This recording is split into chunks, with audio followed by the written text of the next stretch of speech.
There it is. Nicole said I have to use this. So welcome, everyone, to the Marine Industry Association of South Florida. We appreciate you coming. I'm standing in front of things.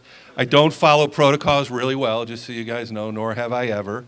And I don't expect this to change anytime soon, the way I am. So fun year so far, right? Great year. So, yeah. So we do have humor around here. So we love Seinfeld. Anyone watch Seinfeld? Okay. This is not Seinfeld, what we're going to show you, but it is humor in some fashion. And so when I saw this, someone forwarded it to me, and I went, God, this really felt like this year. So would you play that for a second? Because, you know, none of us are doing brain surgery. Remember that.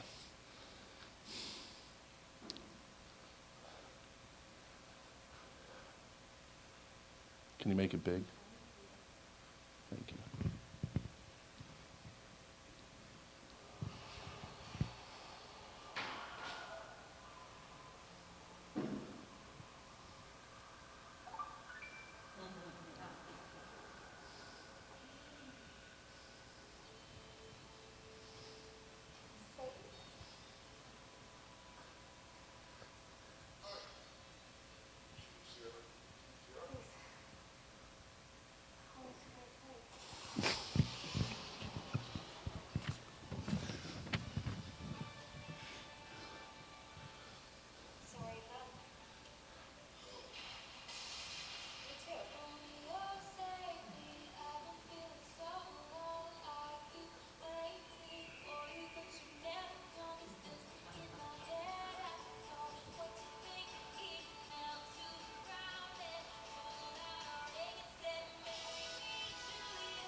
So you got to have a little humor, right? I mean, it's been one of those years, but it kind of felt like that a little bit, right?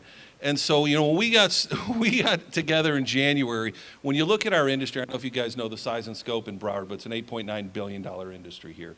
112,000 jobs. Those jobs pay 16% higher than the state average. So it's a huge impact, our industry. Then when you put FLIBS on top of it, $1.3 billion benefit to the state, $715 million of direct sales the previous year in 19. This year, about $350 million in direct sales. But the benefit is not just to our industry, it's to the community as a whole. So when I asked everybody in our industry, we sat in January, I said, what do you think for the year? They said, it's going to be flat or maybe down. It's an election year, Phil. You know, it's going to be a difficult year. Okay, I went along with that. And then March hits, and everyone got in a fetal position in the corner and was like, I'm going to sell my dog, sell my cat, move in the back seat, and I'm going to get a station wagon again, live in the back.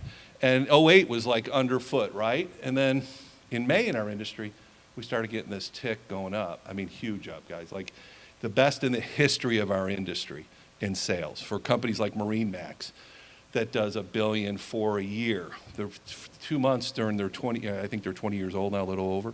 2 of their months were the best in the corporate history, and it just goes on. You know, it didn't make a difference whether someone was selling widgets. There were still people affected. Our marinas have been packed since, you know, the pandemic started, and the yards have been packed too because a lot of them operate as marinas also. So when you think of FLIBS then, everything was we're going to cancel everything, right? So in May, we're looking at it. Rob Correa, who's going to speak, who is the expert on logistics and the vice president of operations of Informa, sat there and said, I think we can maybe do this at the end of the day. So we started looking up to Orange County, right? We go see the Mouse. The Mouse opened up mid-July, sees up to 30,000 people a day. Universal had been open since June 5th. And we're going, we don't have to look that far to success and what people can do. What's stopping us here? So what do we got to hit, right? We got to hit those 4 factors: sanitation, face masks, social distancing, and temperature check, right? And so again, Rob's like, we can do those things. We can make this work. Well, that's only one step, but just because we wanted to do it, there's a thing called government. And government didn't want to do anything, right? Close Christmas, get rid of Thanksgiving, get rid of Easter, whatever we got to get rid of. Don't go near your family again. But we all go to grocery stores every day. Just keep that in mind. And there's nobody wiping stuff down at grocery stores. and you go to Walmart, and you go to these other places. So we need to protect those who are vulnerable and the elderly 100%. But we have a vaccine coming. Maybe it works. Maybe it doesn't work. Take the politics out of this. We have to be able to do business. So we looked at it as how do we do it safely, and we don't go to the government officials when we have a problem. We're talking to them all the time about infrastructure issues in our community, jobs. We didn't need the pandemic or Black Lives Matter to tell us about diversity. Our industry is the United Nations. We've never looked at race or any other thing or religion as any barrier to our industry. We welcome everyone, and when you go to a boat show, you hear every language from around the world being spoken on the docks or in our yard. So we didn't need any education on that. So that was kind of the good news. We knew what we knew. We talk to our elected officials all the time. We're a job creator with the jobs that we have here in this community. And we have influence. So when it came time to do this, Broward County, the counties were empowered with the orders, right? And they said, nope, can't do it. But again, we sit with those commissioners about other issues, mainly jobs and things like that. And we sit with the city commissioners. So the city of Lauderdale put their hand up, Chris Lagerboom, right? And said he's the city manager, and Dean Trantellis is the city mayor and all the commissioners. They said, we want to take ownership for this show. It may happen in Broward County, but there's only one site that's Broward County, and that's the convention center, which is being rebuilt. We're not going to use it this year. So then it got down to sitting with the city again. The nice thing about this, the people that stood behind us were the restaurants, the hoteliers. They all came up and said, we want the business community, the Broward Workshop. So whatever's in your guys' communities, those are the business leaders that if you're working with them throughout the year versus a problem, they get to know you. They know that you're a good citizen. We build houses for Habitat for Humanity. We do tons of things in our community on a regular basis. So between the backing of the community saying, please do this event safely if you can, and then the government saying, let's do it, we get this off the ground, which we'll do the results after. But I want to introduce, I introduced Rob Correa. Rob's going to come up, truly a logistics expert, been with Informa for over 10 years. Informa is the global leading exhibition company in the world. They do over 500 trade shows globally. And they were very affected by this because a lot, needless to say, started in China. And they've done how many shows in China again? Okay, 5th one. So FLIBS will be the biggest event, I think, that has taken place in North America, period. And we're proud to say we haven't had any transmission. It was done safely, effectively, but more importantly, benefited the hotels. The hotels had not seen that type of booking in over 10 months, nor had their rates been up. The restaurants, the same thing. The water taxi. Bill Walker from Water Taxi was here an hour ago. Those yellow boats that go up and down our things. He said, because of FLIBS, I was able to hire back 70 people and guarantee them employment at least through the end of the year. 69, I think he said. Without this, we wouldn't have been able to do it. And historically, Bill moves 90,000 people at FLIBS. Over 1,000,001 people over the course of a year. Needless to say, it's off. Everything you're going to do is a little off. But Rob, would you come up? Please welcome him.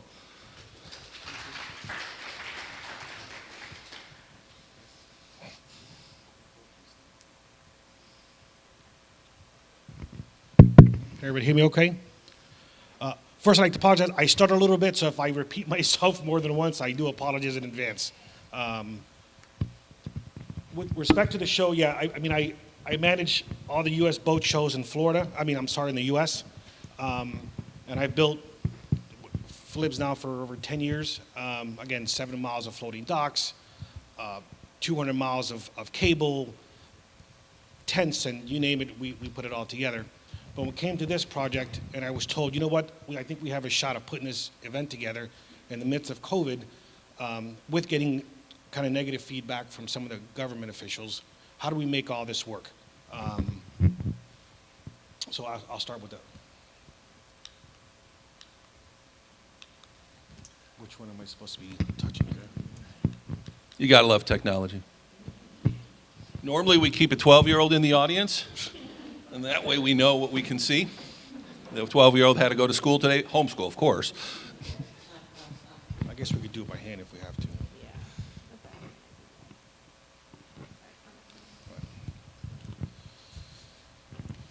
Just let me know where the page down is and I'll take care of it. All right, so obviously we had March 1st, Florida officially declared a public health emergency. And then shortly thereafter, on March 10th, Broward County declared its emergency. And on the 11th, and so on and so forth. But what's unusual about this is when you read all these emergency orders from the 3 different government offices, most of them contradicted themselves. There was, or each group interpreted the other group's emergency orders differently. So it was very difficult to kind of figure out, can we do it? I mean, it took a lot of reading, a lot of communicating with the mayors and the different groups to find out. But it seems like overall it was, again, the same vision of what they wanted, how to protect the public, but how they went about it was a little different, right? So then somewhere in the mix, you could, on July 30th, I guess, yeah, July 31st, on or about, we decided I think it's the right thing to do and we'll go over reasons why we decided to run the show. We wanted to run the show in Fort Lauderdale. As you can imagine, once we committed to running the show, now the state and Broward County, especially Broward, came up with multiple different emergency orders on different things that kind of made it a little more difficult for us to run the show.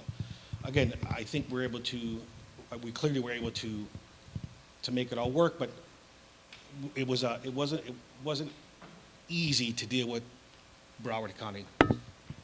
Thank you.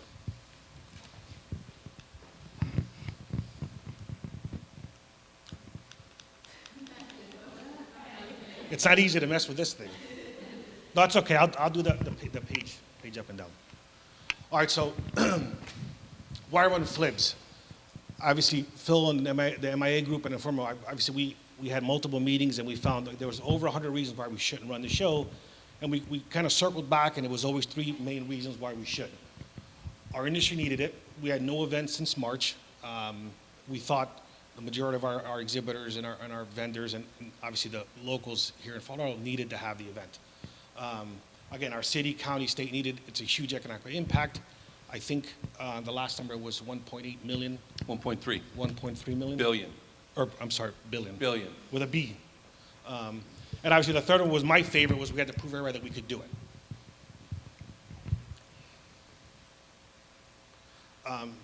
So here was the plan. So we called it Operation Go Forward in the Informa group, and we had to work on 4 fronts simultaneously.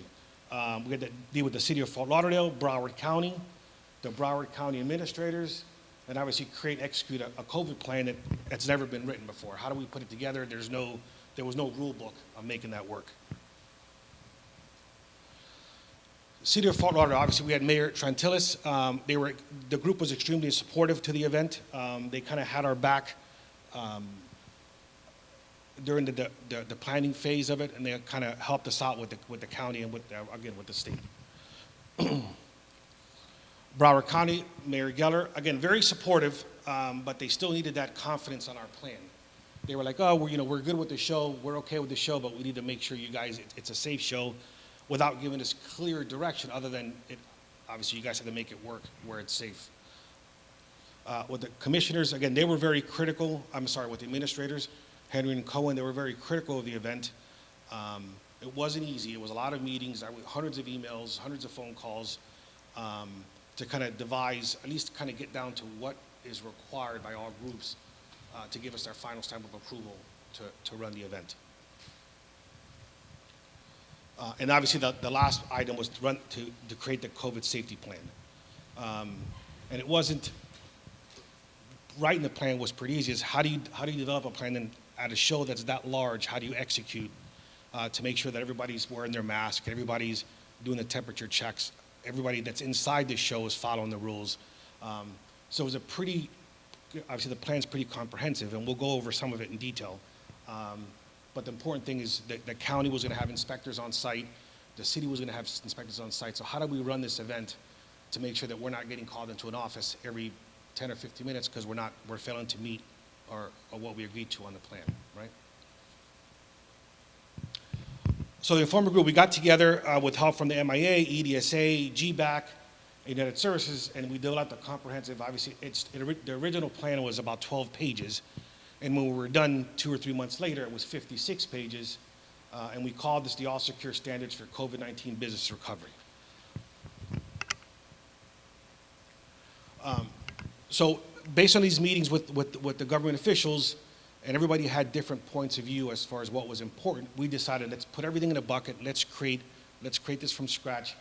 So our all secure plan was kind of based on four key cornerstones: physical distancing, protect and detect, cleaning and hygiene, and communication. So each one of those four cornerstones are made up of 10 different commitments that we made to the county and the city, starting off with enhanced cleaning. So at all of the events, we started with deep cleaning of every high-touch area. We did a nightly master cleaning. We cleaned the entire event. I mean, it's quite large, but we cleaned that every single night.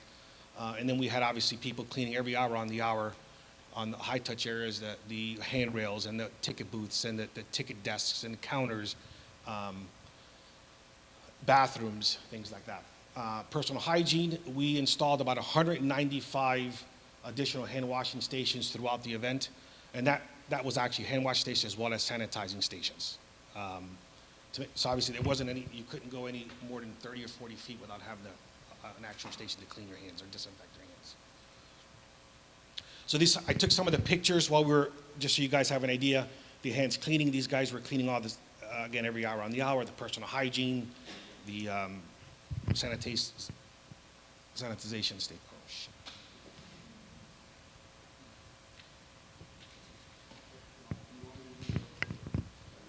Sure. See, audience participation. It works every time. All right, so then we had on the physical distancing, non-contact registration. So this was new to us.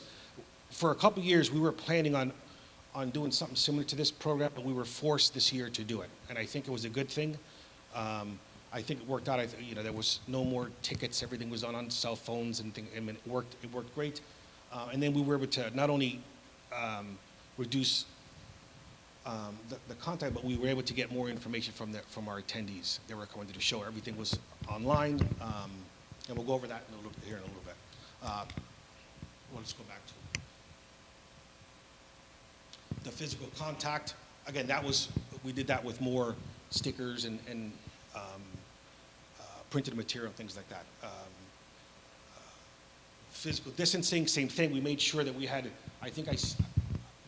along the show, I think we had 4,000, at least 4,000 stickers throughout the event on floor stickers. Keep your distance, wear your mask, and we'll go over those things in a little bit. And then food and beverage. So one of the big keys there were they wanted the initial request from Broward County was not to serve food or alcohol at the event, and obviously that can't happen. I mean, we make our revenues quite high there. So one of those, the important question to them was, what are you allowing the restaurants to do? So we kind of matched that, split the tables up, have tables you can only eat and drink while you're sitting, and we kind of constantly went back to how Disney did it. They're doing it and it's safe. They haven't, again, to date, they haven't had an infection, if I'm not mistaken, any at the Disney resorts or at the theme park. So we kind of followed that train of thought, and we made that work. And again, these are some of the pictures, the non-contact registration, physical contact, stickers, make sure everybody was apart from each other. You can see the stickers here. Again, it was thousands of them, and how we handled the food and beverage stations. Personal protective PPE. So we made sure that everybody that came into the show actually had a snugly fitting over the nose and mouth mask at all times. I truly thought that was going to be one of the hardest things that we were going to be able to police while we're in the show. But we found is obviously 100% you couldn't come into the show unless you had a mask on. And what we found throughout the show for them, I think it was like a 96, 97% when we did the inspection, people that were following the rules. We did have ambassadors, and we'll talk about that in a little bit, but we did have ambassadors that walked the show to remind people to put their mask back on, please social distance, things like that. And you would think at a crowd that large, we really only had to kind of walk people out of the show. I think it was 1 or 2 people a day. So it wasn't many. I thought it was going to be a lot more. And it seemed like it always happened after 2 or 3 o'clock, after they were having a couple of drinks at the bar, or they were doing, because that's when we had the issues. But for the most part, everybody followed the rules. So it was a little easier than what we thought. The first aid, just to make sure that we always had qualified first aid guys at the show, but this time I think we quadrupled it, who was on site. We had ambulances, we had fire trucks, just to make sure somebody was sick or somebody felt ill, we were to get them off the property as soon as possible, and then verify where they were within the show to make sure things were disinfected. And then screening. So not only did we require the mask at every one of our entrances, we had thermal screeners. Some of our smaller entrances, we did have the standard, here's a thermometer, take your temperature, but at our larger things, we had, when you have 150 people coming to the gate, how do you take temperatures that fast? So we rented these huge screening things, units, I guess. I'm not sure exactly how they work, but they were pretty sharp looking. That as the groups were walking toward the entrance, it was actually calculating, or it was measuring everybody's temperature, and everybody was green until you saw somebody that was over the 100-degree range, and it would show red, and we would just pull those people out of the crowd, and it worked pretty good. Initially, I thought, we have a security guard or the health guys moving somebody out of a line. That's not going to look, I get pissed off if somebody were to tell me to get out of a line, but it worked okay. I think on a daily basis, it was maybe 5 to 10 people that we screened were over the limit as far as temperature. We would move them over to the side. We had a cool down area for them. Gave them water, drinks, they could sit down. And again, a couple of them would get under that number, but if you didn't get under that number, we would just ask them not to come to the show. And people were okay with it. We didn't have a group of people picketing outside. They understood and they moved on. Again, some of the pictures, protective equipment, the first aid, the fire trucks, the golf carts, and then the screening. So you can see here that's on the thermal temperature, you can't see it pretty close, but you can see where as people were coming in, you could see the temperature. Go ahead. Yeah. All right, then tracing contact. So what we did is at our registration, because we went ticketless and we did everything on our cell phones with respect to our exhibitors and the attendees, we found that we were able to capture all that information. We were trying to do it where Disney is working on, is we could actually see where they were within the show, but we're not there just yet. But at least we had the idea if something happened or somebody felt sick during the event, we kind of knew when they came in, what gate they came in, what employees they were touching, or were in contact with. So if somebody we found that they had COVID while they were at the show, we could go back and find out where they were and disinfect those areas. And on the out, we kept track of all of our all of our attendees real time, because they had to scan the phones and their phone tickets on the in, and we also scanned them on the out, because we had a maximum capacity limit at the show. So it was real time, constant, and we could actually monitor that, of which the city and the county did inspect that quite often to make sure that we weren't over our number. And again, we installed a speaker system, so every 15 minutes, initially I thought it was going to be a little too much, but I think every 15 minutes was perfect. That reminded people that there's rules in place, there's protocols, wear your mask, please social distance. And it's from the questionnaires that we've sent out since the event, the exhibitors loved that, some of the attendees loved it, they understood it, and obviously it was a much safer. It was safer to go to our boat show than it was to go to Publix or Home Depot after we were done. Okay, and can you go back to and obviously the most important thing too, we wanted to, not only with our exhibitor attendees, we wanted them to feel it wasn't just paper. We wanted them to show and to see what we were doing. Actually, the MIA did a pretty great job with creating videos, safety videos for the show. Come to the show, this is what we're doing, here's a mask. And I think when we did this questionnaires, people actually loved those videos. I think that was a center point of a lot of their comments, was without the video, they really weren't sure if they were going to come.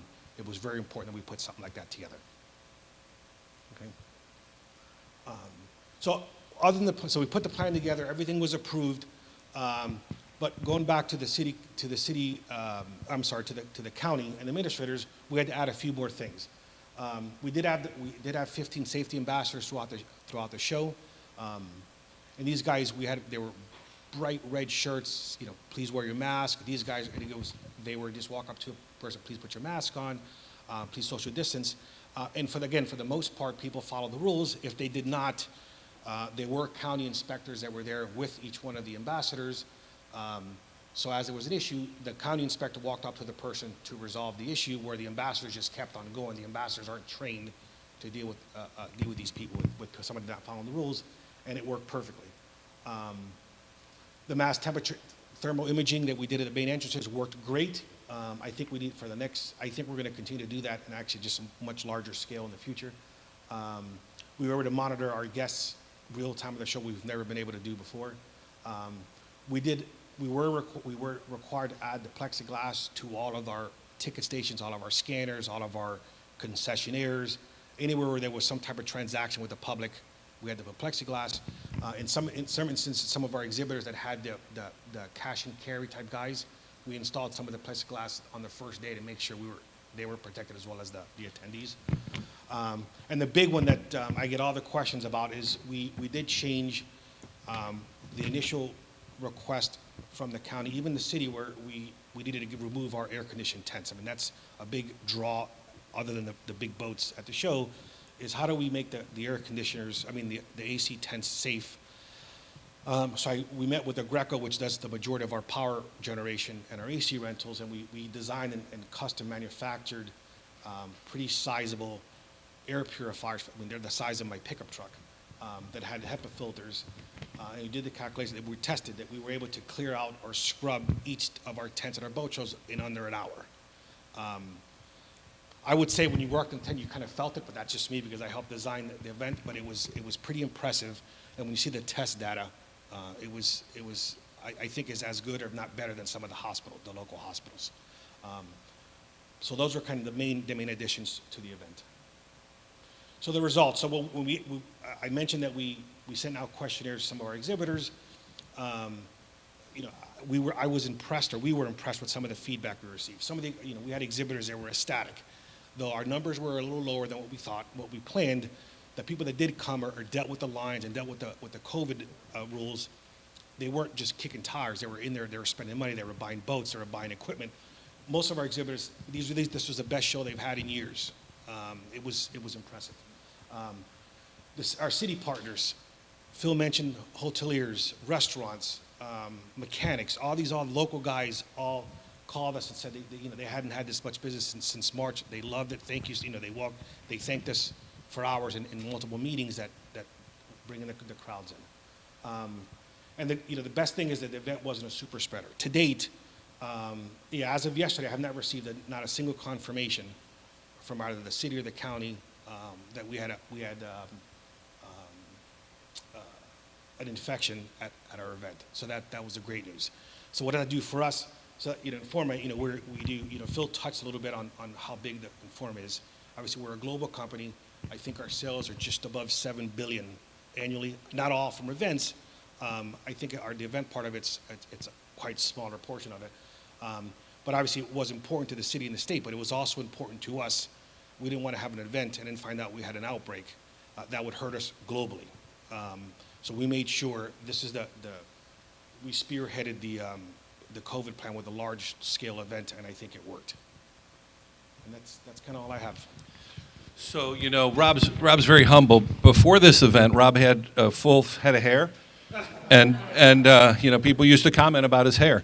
But the reality of it is, when he talks about the air quality and stuff, public circulates its air every 5 or 6 hours. Your Walmart, your Target, wherever you go, guys. This every hour. When you think of the screening, and he says, well, we tried this screening company. This screening company's from Asia, does LAX and does all the airports that for years, Singapore and everyone else have been doing thermal imaging beyond belief. And then when he talks about results, and then we're going to open up for questions, but when you talk about results, again, a lot of humility there. And the reality of it is Viking, which is a pretty big boat builder, you guys know Viking, it's a sport fish boat, 1,400 employees, family owned. They didn't need to show up. They had their best on record. But they showed up because of the commitment to the industry and the community. They did $60 million in sales. That MarineMax company that I talked about, a $1.4 billion company, the CEO called me before the show and said, Phil, I want you to call the show off. I said, well, that's great, Bill, but we're not going to do that if we can do it safely. And he's like, I said, and again, this is where it gets into shows and events. Well, boat shows, we don't need them really. We don't need outdoor events. We don't need these things anymore. We've got the internet. No one wants personal interaction. Well, they showed up with a third of what they normally have there because they support the industry.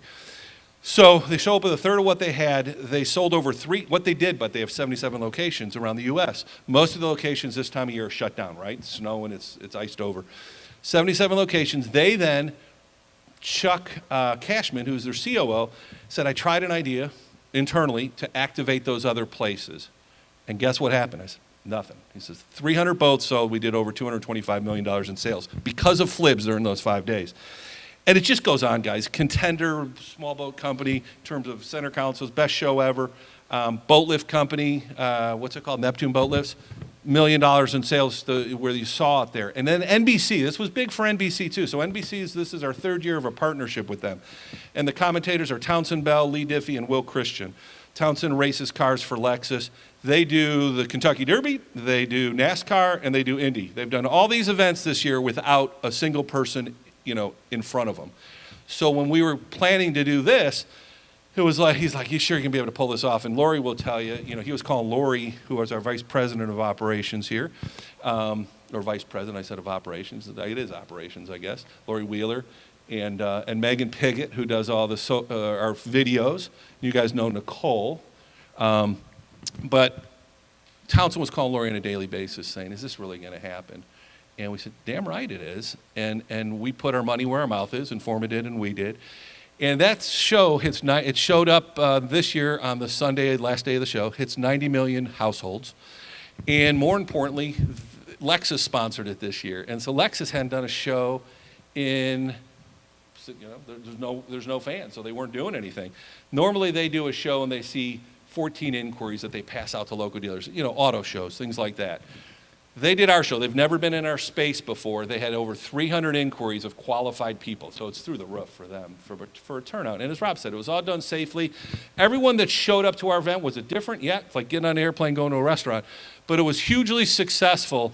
And now they have the template to be able to take to Palm Beach show, Miami show, other shows, indoor shows, everything. And so, again, hats off to Rob and his team because he makes it seem like it was simple and some easy choices were made. This guy literally, with his team, racked their brains to make this happen and did it successfully. So we commend them for that. I'm sure you guys got some questions for him, maybe? Softball questions? Question? You got to talk loud now, and you can't hold my mic. Kudos to you guys for making that happen. We were all watching. Yeah, so we were all supportive and watching. Yeah. But so there had to be a huge impact on the additional personnel, not to get into your books or business, but what kind of increase there from a normal year just in personnel? Yeah, that's a good question. I think overall we added about maybe another 60 to 65 employees. I mean, the overall cost of the plan wasn't cheap. I mean, it cost about $650,000 to make it work for the event. But obviously because of the size of the event and the amount of people that came in, we had to be prepared for attendees as much as we had last year. Obviously that didn't happen, but yes, there was a huge expense. And again, about 50 to 60 employees, additional employees. Another question?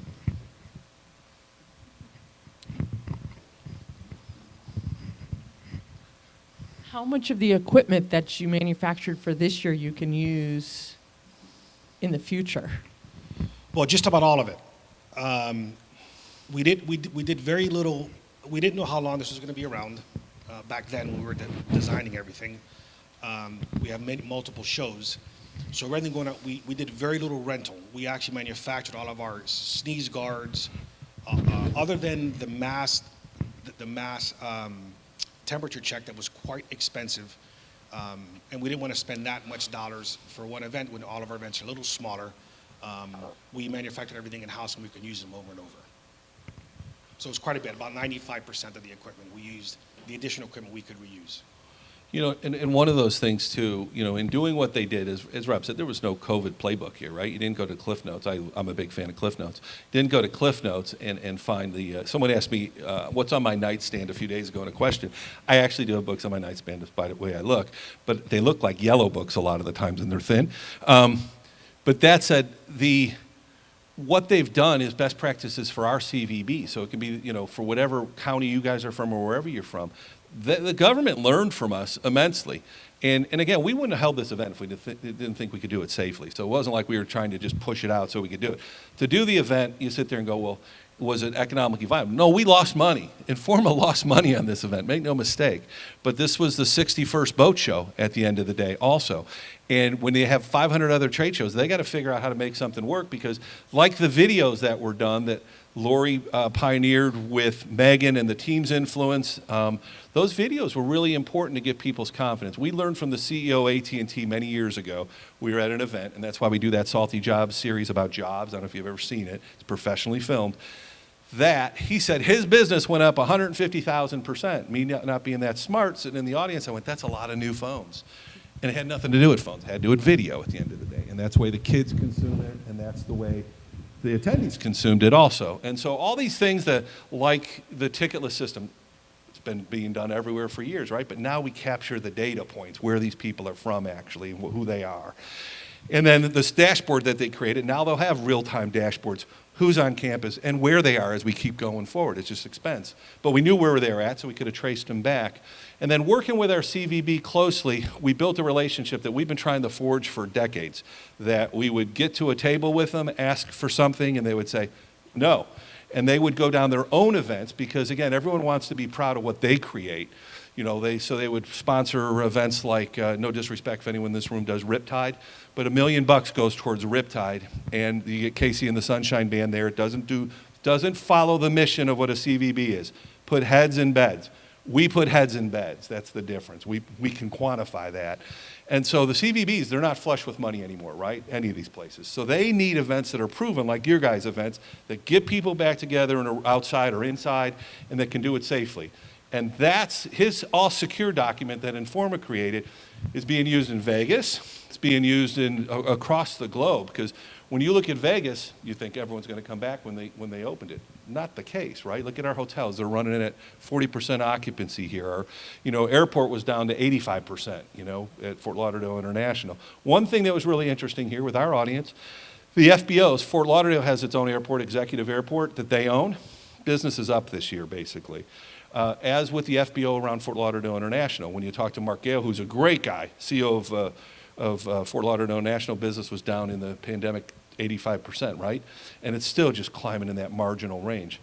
So what we have to do, what your events will do for your community, is show it's one of those safe places to go, too. I mean, people can feel safer. You go to a restaurant here, aside from the bars that the news media like to pick on, you go to most restaurants here, they're doing it safely. You feel good about it. And if they don't go. It's real simple. Make a choice. It's like with the boat show. Our argument was, don't go if you don't want to go. It's okay, but don't bash it because someone's trying to find solutions for our problems. And that's what they did, and that's what we all did together. Any other questions, maybe? Question? So I know Miami got proposed but I'm curious at Palm Beach as well. Is that just the opposite of Miami? Or is it also out there? Well, that's a good question. I mean, there's some. Miami's a little tough. It's very difficult when their whole event group in Miami are not answering phone calls. We can't pull permits, so it became a little troublesome. Obviously, the shows are quite large. We have to plan things so far in advance. If I can't, we were past a go no go date with being able to mobilize for a proper Miami event, so we decided to postpone. It wasn't. The risk was just quite too large to mobilize an event. I mean, for us to mobilize an event, we're in the millions of dollars, and it wasn't. The risk. We just didn't want to take that risk. With respect to Palm Beach, we met with the mayors there in that group, and their first question was, "How did you guys do?" And everything circled back to what the plan was, back to Fort Lauderdale. How did you guys do it to make that work? No infection rate. Everything worked. People were happy. So actually, I had to do this another big spiel over there with these guys, and they're excited. We do have a go no go. They're kind of taking a look at the infection rate in Palm Beach, but we do have a go no go date with them, and I think we'll have the show. We've also started doing the same discussions with our shows that are happening on the West Coast, St. Pete and Sarasota. Yeah, so when people say, oh, look, they canceled these shows or this, sometimes it's an economic, not in their case, but in other cases, when they say we're not doing a show in Annapolis or this, those are economic decisions because the show we're marginally, you don't run a show that's either marginally profitable or runs at a loss, right? Because then you're going to run at a big loss. The other thing, one of the takeaways from this too we learned was we get judges for that NBC show. So this year we had Craig Jackson of Barrett Jackson Auctions. You see him on TV. John Staluppi, if you ever saw his boats in town or if you're somewhere and you see a boat that's named after a James Bond film, that's one of his. Mega car dealer. We had Ricky Carmichael, a motocross guy. We had Matt Caldwell, the CEO of the Panthers, and then we had we had Blacktip H, I'm teasing, Josh Jorgensen, who's got like 5 billion followers, more than the Kardashians. And we deliberately diversified from our audience of boat users so we could get more SEO on it, right? And it worked. But Craig, when we were talking to him, Lori would arrange it, and he was like, and he runs big events. He's doing them in Scottsdale. He does one in Palm Beach. He's like, I don't know, Phil. We take this very seriously. We wear our masks, this. And I'm like, I get it. We'll send you the document. And then he said, what I want you to do, I asked him, I said, what we'd like you to do is be a judge and do our luncheon. Normally on our boat, we have a boat that we lease. We normally do lunches for 200 people. We condense those to 44 people lunches, socially distanced. Normally for that business luncheon, which we partner with the South Florida Business Journal, we have 150 people, which is the max up there. And we condensed that to 44 people also. So Craig came and burned his own jet fuel, moved his pilots here.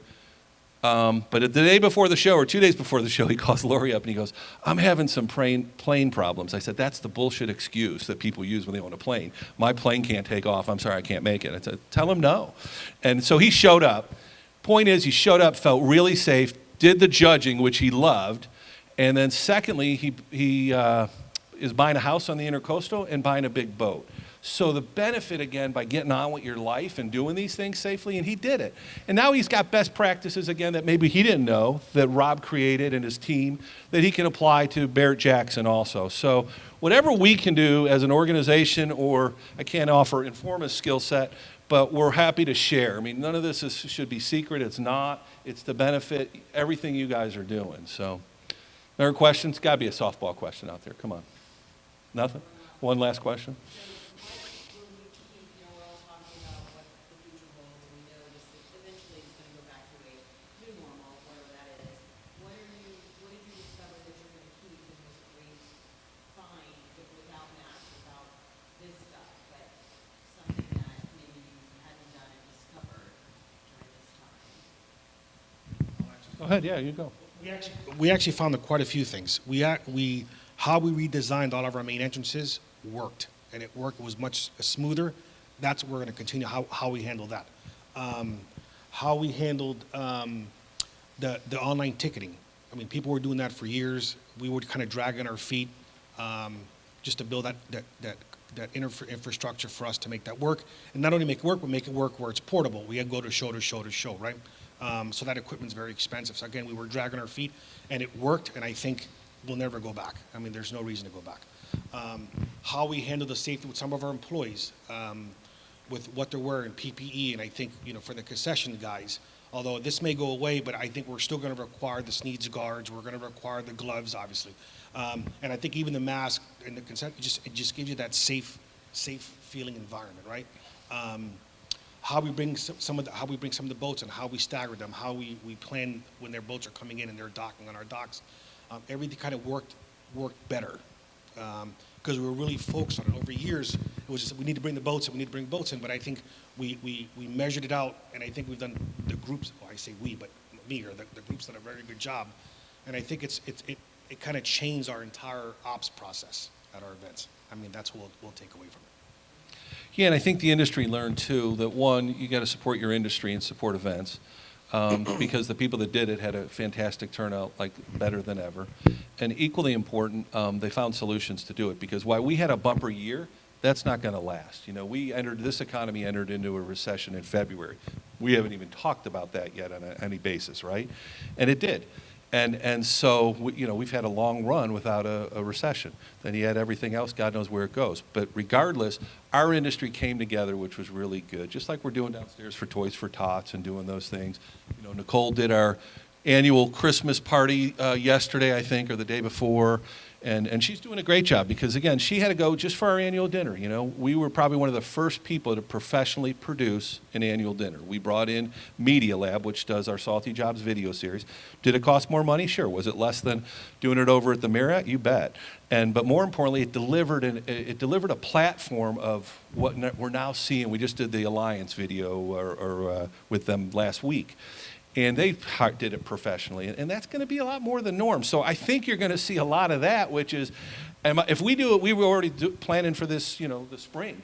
Are we going to do an annual dinner in May, in person? Probably not, guys. Let's be honest. I hate to say it, but we don't have to do it at the end of the day. And because there's a certain amount of our audience that have underlying health or have this, and will it just mysteriously go away? I doubt it.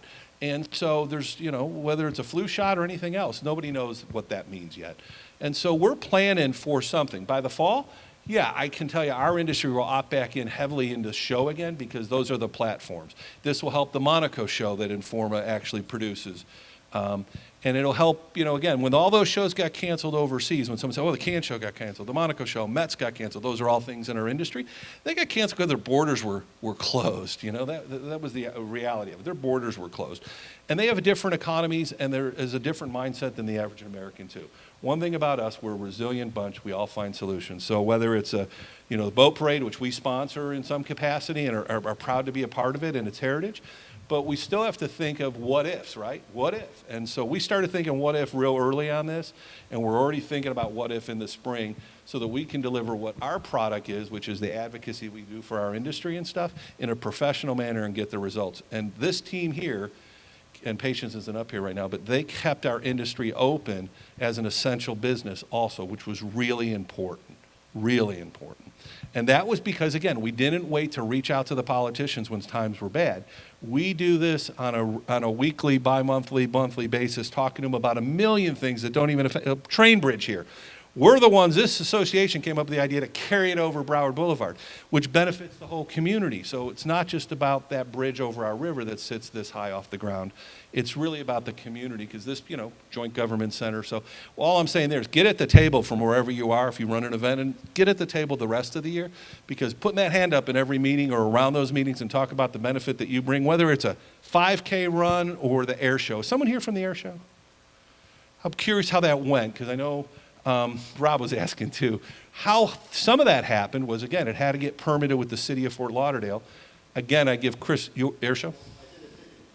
Can you tell us about it? Like, how did it work with the boxes? How many people attended? Yeah, Nicole's going to bring it over. Yep, 1 second then.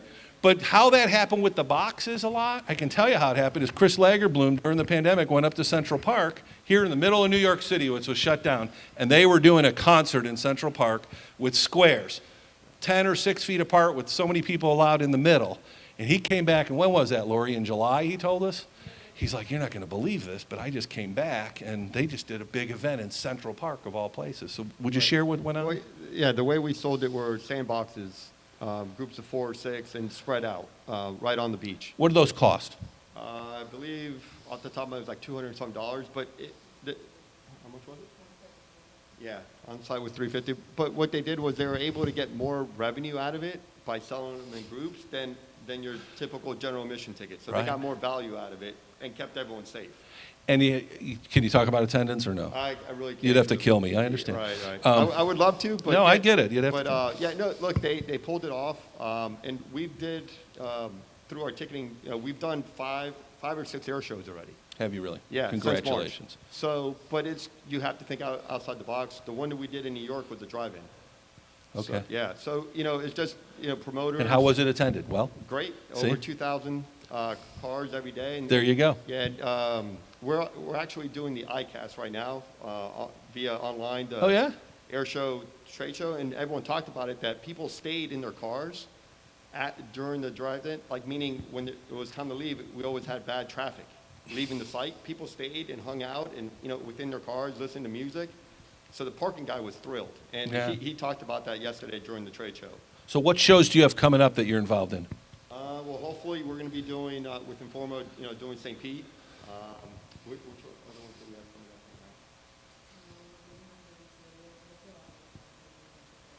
Yeah, we have a couple rodeos coming up. Where are they? Well, Davie, we've done two rodeos in Ocala. Okay.